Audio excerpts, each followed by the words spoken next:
caracterização do conceito de pessoa implica que, para lá de diferentes propriedades, como o pensamento e a inteligência, saibamos dar conta da capacidade de apreensão de si mesmo ao longo do tempo. Ou seja, não basta só, quando falamos de pessoa, dizer que uma pessoa é um ser racional ou uma pessoa inteligente, ou um ser inteligente. Nós temos também que encontrar, segundo Locke, esta propriedade, esta característica de se poder, no fundo, projetar no futuro e ver-se no passado a si mesmo. Ou seja, a identidade pessoal constitui um traço fundamental da experiência de ser pessoa. Locke, diga-se, reformula a noção cartesiana de cogito, oferecendo-nos uma definição bastante mais feliz e estranhamente pouco referida, precisamente para dar conta daquilo que está em causa nesta evidência de si próprio que Descartes já falava. E cito Locke, o quarto livro do Ensaio sobre o Entendimento Humano, quando diz o seguinte: quanto à nossa própria existência, apercebemos-la com tanta clareza e certeza que não é preciso nem se é capaz de qualquer prova, pois nada pode ser mais evidente para nós do que a nossa própria existência. Penso, raciocínio, sinto prazer e dor, pode qualquer destas coisas ser mais evidente para mim do que a minha própria existência? Se duvido de todas as outras coisas, essa mesma dúvida faz-me perceber da minha própria existência e não me permitirá duvidar disso. Se sei que sinto dor, é evidente que tenho como certa uma percepção da minha própria existência como da existência da dor que sinto. Então a experiência convence-nos que temos um conhecimento intuitivo da nossa própria existência e uma percepção interior de que existimos. Em cada ato de sensação, em cada raciocínio, em cada pensamento, estamos conscientes do nosso próprio ser e sobre isso não ficamos aquém do mais alto grau de certeza. Apesar da profunda convergência com a tese cartesiana, de algum modo quase diríamos que estamos a ouvir Descartes, mas sobre uma outra forma, eu diria que existem diferenças capitais que importa assinalar. Em primeiro lugar, Locke chama-nos a atenção que a evidência de que a existência de si, a inerente à existência de si, não é tanto uma ideia inata, nunca podendo ser objeto de demonstração. Reparem que no caso do Descartes fala-se ergo sum, ou seja, logo sou, há uma dimensão demonstrativa. Visto que para John Locke as ideias reflexivas proporcionam operações mentais que têm na sua base precisamente a evidência de si. Em segundo lugar, a intuição inerente à consciência é mais radical do que qualquer pensamento. Por isso eu não posso retirar a evidência de mim a partir do pensamento. Não é isso que está em causa. A evidência de si é o ponto de partida. Finalmente, eu diria que neste texto de John Locke nós encontramos uma divisão daquilo que será mais tarde o pensamento de Kant. Sobretudo quando John Locke sublinha que a substância nunca poderá ser a solução para o problema. Visto que ela, a substância, assim como as ideias de modo e de relação, são termos do próprio autor, são, segundo ele, ideias complexas, ou seja, quase diríamos categorias kantianas, em que a atividade do próprio espírito projeta sobre a própria realidade e sobre a própria experiência. Para o filósofo inglês, a consciência é essencial ao pensamento, de tal modo que é impossível, citando o autor, para qualquer um compreender sem apreender que consegue compreender. Centremos a nossa atenção na forma como Locke apresenta, então, o problema da identidade pessoal. Afinal, o que está em causa quando utilizamos essa mesma expressão, mas em termos filosóficos? Com efeito, a noção de identidade pessoal, em termos filosóficos, pouco tem a ver com as visões psicológicas e sociais habitualmente associadas à expressão. E com isto, com esta referência, não estou em nenhuma atitude de indulgência por parte da filosofia em relação à psicologia.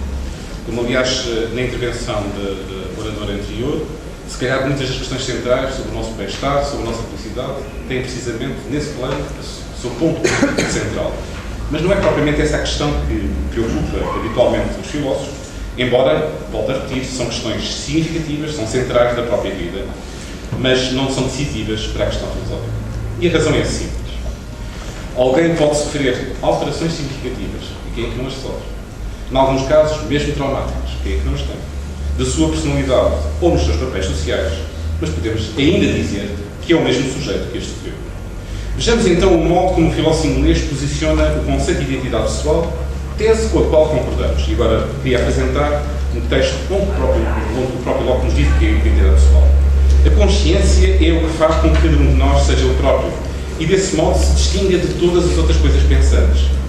É somente nisto que consiste a identidade pessoal, isto é, a singularidade do ser racional.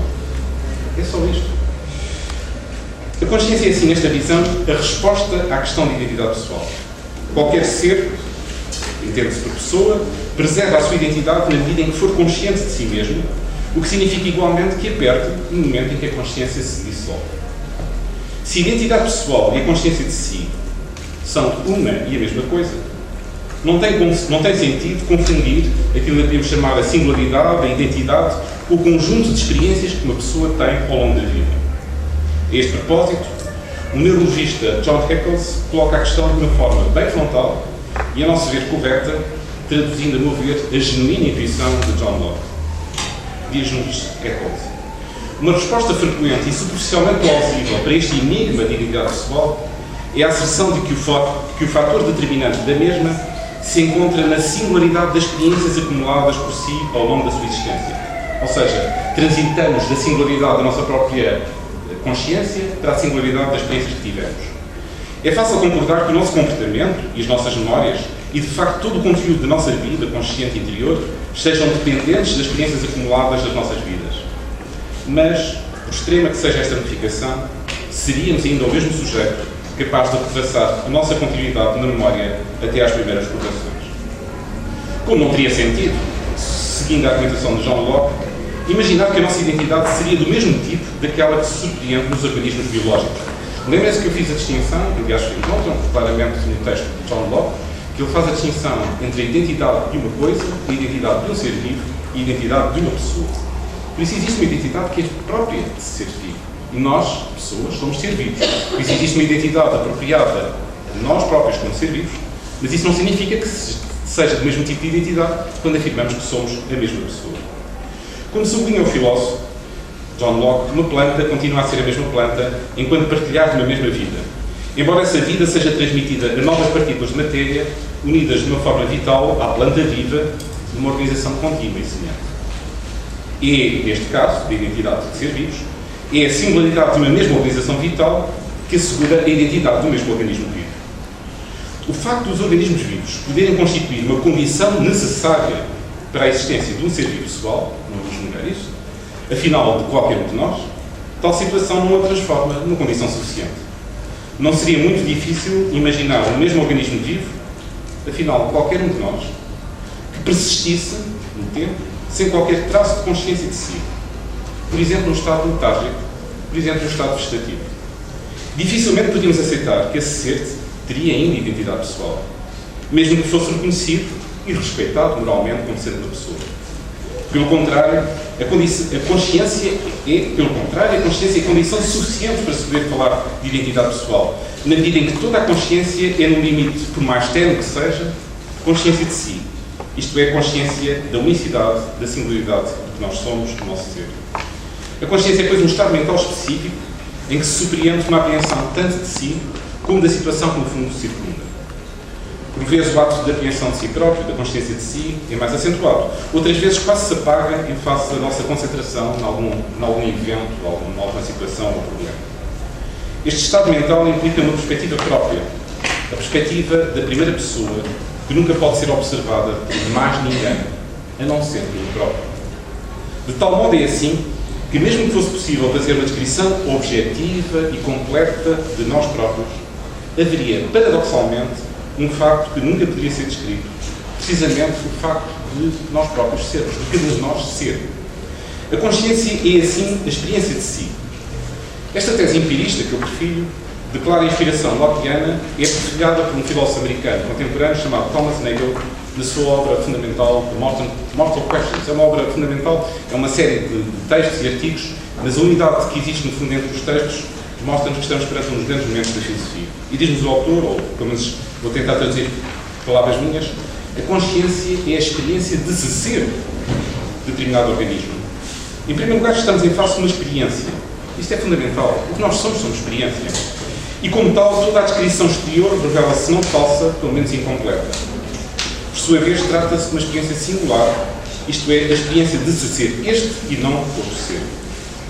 A tese lockeana sobre a identidade pessoal é usualmente apresentada como defendendo o primado da memória. Embora esta ideia não seja em si mesmo falsa, pode revelar-se uma interpretação, a meu ver, redutora. O que Locke defende é que a ampliação da consciência de si ou da identidade pessoal ao longo do tempo encontra na memória o seu lugar privilegiado e garante a persistência de si no passado. Em termos conceptuais, podemos dizer, ou podemos antes fazer, assim distinção. E vou utilizar termos que são retirados pode dizer, da etimologia de Damasio, mas vou aplicar num outro contexto. Por um lado, existe a identidade pessoal nuclear, que é, no limite, a consciência de si próprio. Assim, um ser, por exemplo, um organismo biológico, preserva a sua identidade pessoal se tiver consciência de si mesmo. Cito John Locke: a identidade pessoal não pode ser colocada em nada mais do que na consciência, que é a única coisa que constrói o que denominamos como eu, sem nos envolvermos em grandes absurdos. No limite, como vimos, identidade pessoal e consciência de si são conceitos equivalentes para este autor. Mas a nossa existência é intrinsecamente temporal, o que significa que persistimos temporalmente. Se não existisse a capacidade de recordar-me a mim próprio em momentos temporais distintos, dificilmente podia dizer, ou afirmar para mim próprio, que tinha persistido. Isto é, que a minha identidade pessoal existiria ao longo do tempo. É neste contexto que logo faz intervir a questão da memória. Mas também faz não só a memória, também fala da nossa projeção no futuro, ou seja, também fala da nossa antecipação de nós próprios em relação a momentos futuros. E assim, após caracterizar a identidade pessoal como sendo o ato de consciência de si, John Locke vai-nos dizer: até onde esta consciência retroceder em direção a uma ação ou pensamento passado, aí chega a identidade dessa pessoa. É o mesmo eu, agora e que foi no passado. Este retrocesso da consciência em direção a experiências passadas constitui a memória. Em termos simples, podemos começar a complicar, e não no sentido complicado, podemos fazer distinções mais técnicas e analíticas sobre diferentes tipos de memória. Mas neste caso concreto, o que está em causa é a recordação de si mesmo em contextos temporais distintos. Ou seja, por exemplo, as pessoas que estiveram nesta sala recordarem-se que de manhã estiveram nesta sala. Esta faculdade tem como seu reverso, como sublinhei ainda há pouco, segundo Locke, a projeção de nós próprios no futuro. Ou seja, nós próprios imaginarmos, depois de acabar este bloco, o que é que iremos fazer. E estamos, no fundo, a ampliar, ou seja, estamos a ampliar a nossa identidade pessoal nuclear, podemos, como tal, falar de identidade pessoal ampliada. Diz-nos Locke: visto que é pela consciência dos pensamentos e ações do presente que o eu é agora para si próprio, e assim será o mesmo eu na medida em que a mesma consciência se possa alargar a ações passadas ou futuros. E não seria duas pessoas pela distância temporal ou pela alteração da substância, tal como um homem não seria dois homens por vestir hoje roupa diferente da de ontem, independentemente de ter dormido muito ou pouco tempo. A mesma consciência une essas ações distintas numa mesma pessoa, independentemente das substâncias que contribuíram para a sua produção. Podemos assim referir a existência de uma identidade pessoal ampliada para lá da sua identidade nuclear. A identidade pessoal ampliada depende da memória e da projeção. Isto é, da ampliação temporal da consciência de si, núcleo fundamental da identidade pessoal. A tese de Locke foi objeto de várias críticas, sendo talvez a mais significativa e mais forte e mais conhecida aquela que é endereçada por um filósofo escocês chamado Thomas Wright, que o acusa de incorrer num paradoxo lógico insuperável. Trata-se da chamada objeção do militar corajoso e penso que é bem conhecida de todos vocês. Trata-se, no fundo, de imaginar a situação de uma criança que depois, mais tarde, se tornou um militar e que depois, mais tarde, devido aos seus atos de bravura, se tornou propriamente um general. E diz-nos Thomas Wright: a consciência do general já não é tão boa ao ponto de permitir lembrar-se da sua punição, porque quando era criança era traquina e fez, no fundo, um conjunto de problemas que levou à sua punição. Consequentemente, diz-nos Thomas Wright, de acordo com a doutrina do Sr. Locke, ele não é a pessoa que foi castigada. Por conseguinte, o geral é e não é, ao mesmo tempo, a mesma pessoa que foi punida na escola.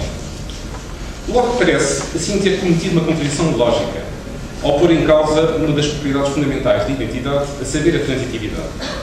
Em termos simples, enfim, como se sabe, a transitividade é a lei segundo a qual, se A é igual a B e B é igual a C, então A será necessariamente igual a C. Em face deste paradoxo, surgiram várias estratégias argumentativas, nomeadamente aqueles que defendem a posição de Locke, que sustentam a coerência da tese sustentada pelo filósofo inglês. Sem dúvida, a mais conhecida de um filósofo intitulado Paul Bryce, consiste em afirmar que o paradoxo se resolve se tivermos em atenção a continuidade psicológica de estados mentais da pessoa. Ou seja, eu provavelmente já posso me esquecer de momentos passados, sem dúvida, todos nós, o próprio Locke reconhece, nós muitas vezes esquecemos de momentos passados, mas posso estabelecer uma série de continuidade de momentos temporais, diz-nos Paul Bryce, de tal forma que é assim que cada momento temporal é, no fundo, o resultado